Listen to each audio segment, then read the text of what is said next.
যুদ্ধ করার পরও আমরা ব্যর্থ হয়েছি।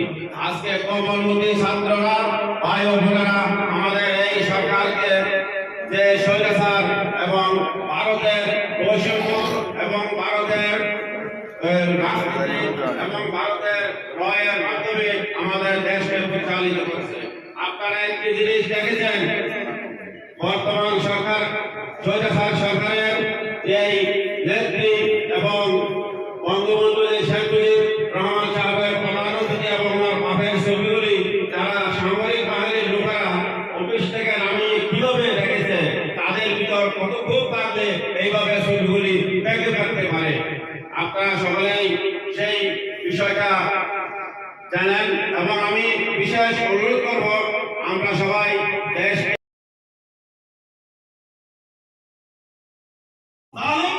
এত বেশি পরিমাণ রক্ত জমানোর পরেও এদেরকে সুযোগ দেন, এর কারণটা একটু জানা দরকার আছে না? হতাশ না হয়ে সেই কারণটার দিকে আমি চলে যাচ্ছি। ইয়া কিরাম, আল্লাহ রাব্বুল আলামিন পৃথিবীর যুগে যুগে শতাব্দীর আইয়ুহাল মুবারাকুন, আসসালামু আলাইকুম ওয়া রাহমাতুল্লাহি তাআলা ওয়া বারাকাতুহু।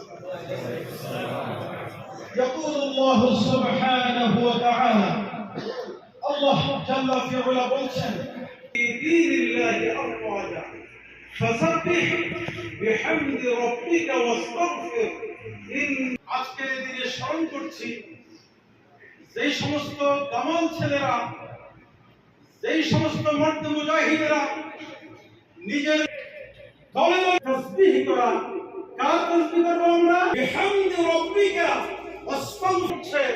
নমরুদকে শেষ করার জন্য বড় ধরনের কোনো আগ্নেয় অস্ত্র তৈরি করা হয় নাই, ব্যবহার করা হয় নাই। কিসের